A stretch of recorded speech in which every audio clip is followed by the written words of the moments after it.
Grant is a major voice on the new acoustic music scene and has worked with the David Grisman Quintet, Edgar Meyer, Steve Martin, Tony Trischka, Daryl Anger, and many more. He's currently lives in Brooklyn and performs regularly as a duo with Ross Martin, Mr. Sun, and with Danny Barnes. Why Tunefox Camp? Grant is an incredibly versatile player and always approaches music with curiosity and joy. We're really excited for him to bring his improvisational and creative concepts with him to camp and share them with the campers. Well, I'd love for you to play something for us. It can be anything that you're inspired by in this moment, just to kind of share who you are as a musician. Okay. I'm going to play,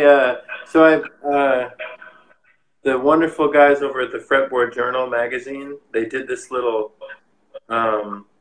kind of ongoing project where they had everybody who came through their studio or through their, their place of business for a visit. Everybody did their own version of You Are My Sunshine. And they got like Bill Frisell to do one, and I think Brian Sutton started the idea. Cool. Sutton did one. And I came through with Joe K. Walsh and Danny Barnes last summer, and we did it as well. And so and I think I recently saw that the video of Frisell doing his version was released. I didn't watch it yet, but it's been making me think about that song. So I'm just going to play that because it's a very it's a common standard that everybody knows. It's a very accessible melodic song, and I have no idea what this is going to be like. So I'll play You Are My Sunshine. Awesome.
Beautiful, man. Of course. So That, that is in no way inherently representative of anything. That's just what happened in that in that moment. But that's to kind of illustrate a thing which I like to talk a lot about when I'm teaching, which is that um, my approach to interpreting tunes or improvising tends to be really based on just trying to understand and feel music deeply. And so when I teach, I try to really talk about how to access, like rather than learning a bunch of new licks or um, or just like a tune for its own sake, and then you know the tune and you kind of move on. I like to talk about kind of musical concepts that can be applied to many different situations. Um, so that's kind of what tends to be my focus. Cool. I'm excited about that. I love that because I mean, bluegrass is, I think, especially coming from like the banjo player's perspective, it's a very lick based improvisation. It's again. It's a very lick based type of improvisation. Sure. Yeah. You know, guitar players learn all of Tony Rice's licks, and then they sound like Tony Rice. Mm-hmm. But I love the idea of like what you said about it coming from like a deep place. I don't know if you use those words exactly, but um, Well, that's the goal anyway, right? that's the goal. Yeah, yeah, yeah, totally. And there's definitely there's a language, and one should learn the language and kind of check out what people have done, with it. But as far as, like I said, as the way I like to approach improvising is trying to base it more on what I know about how music works, rather than like, okay, here's this lick that I'll plug in. Right. Yeah. Totally. So, kind of piggybacking off of that, we have these themes every day. We have like the first day theme is backup and chords. The second day's theme is all about the melody, and then the final day is about improvisation and creativity. I wanted you to maybe share some thoughts about how a beginner or intermediate player with a good amount of bluegrass repertoire might approach soloing. Maybe they're apprehensive about soloing on a song, they've never done it before. What would you tell them? Yeah. So a couple things come to mind. I mean, just as a general rule, I would say the more tunes you know, the better your improvising will probably be, because it helps. Like if you know more tunes, you start to see patterns between different tunes. You see similarities. Where like, okay, when it goes to the four chord, it often will go to this note, relative to the key or that kind of thing. Or I notice like melody does this a lot. Like, okay, there's a little phrase that I can use. It's kind of like the immersion process with language. Where if you start hanging with people that speak another language, like eventually your ear starts to pick up phrases that you notice getting repeated, and then you start to realize kind of by the context, like, oh, that's what that means. Like, oh, that word means door or whatever. So it's kind of like that. There's one thing with just kind of learning the language, and so if you know a bunch of tunes, it already kind of can get you a long way to helping you improvise. And then, any way that you can kind of learn a little bit from other people that are doing some soloing, and that could be, put on a record that you really like, maybe, whoever it is, whoever you like to listen to. If it's, you're a guitar player and you really like David Greer and you hear him taking this great solo, you don't need to figure out the entire solo. Just like rewind over and over again to this one little slice that you really like and try to figure out, okay, well, it sounds like he's in the key of G, and like it sounds like, maybe at the end of the lick he's doing something like, or something, and then just listen to it over and over again, and then it'll start to come together. If you don't do it with recordings, then you can just talk to somebody, that you maybe jam with, and find out, like, oh man, what are you doing over that, over that part? Like, how do you, how would you play? How would you take a solo? And so those are some helpful things. Just like finding a little bit of language that you can, it's the same thing. Like I keep using this analogy of learning a language because it's the same thing. It's like if you go to Mexico for the first time, you probably learn how to say hello and thank you, Yeah. There's like a couple little phrases that you can insert and kind of do the same thing with music. Like when I was first starting out, like the first thing I learned how to play was like, Hello. and that became, okay, I can do that now. So I think it's kind of the same with bluegrass too.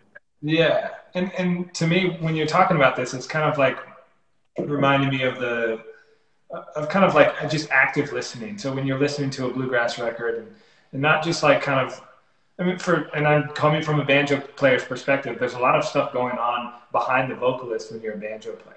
And Tony Rice does this a ton. Like when he's playing rhythm, he's not just playing boom checka, boom checka, boom checka, boom checka. He's doing all of this crazy rhythmic stuff. And so instead of just like, I mean, our tendency is to listen to the thing that's mixed loudest, I think, in the record. Yeah. But if you can kind of listen past that and listen to what's going on, like what is the bass player doing? Is the guitar matching that with his bass runs, or alternating bass? That kind of stuff is going to strengthen your ears too, and that's kind of goes, hand in hand with the vocabulary stuff that you're talking about.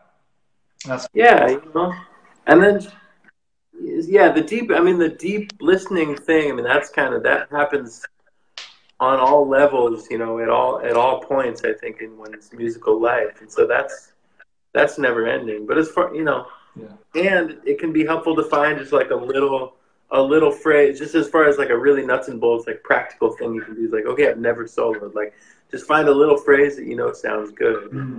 It can be really helpful. Like I remember, you hear like a beginning jazz player and they'll be like, oh, a 2-5-1, so I can go. Like, oh yeah, wow, a little arpeggio, like, and then you might hear them do for a couple months. They do that on every tune all the time. Yeah. That's fine because that's part of the process. It is that's such a good point. It is part of the process. Like like using that one little exactly. And using that as many times as you can to just feel and see how it fits in to the bluegrass repertoire. I mean, that's such a good point. It's like reuse the lick as much as you can and annoy people. Yeah. And it's kind of like, it's kind of that thing of like, sometimes they're kind of paradoxes because also we talk about like, well, you don't want to play it just like a bunch of licks, right. But at the same time, there is that thing of like you do have to learn the vocabulary and learn kind of the language, and then you can kind of change things around, Okay. So for example, like somebody like Clarence White would maybe play, what used to be a pretty straight ahead kind of bass drum. He might play like,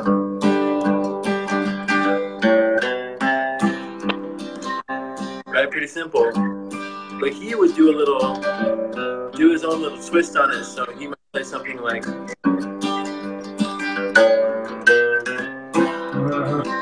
Some like weird little rhythmic syncopation that was maybe a little bit different. So he was kind of coming from that basic language, like, okay, everybody does this kind of bass drum, but he put his own little twist on it. Right.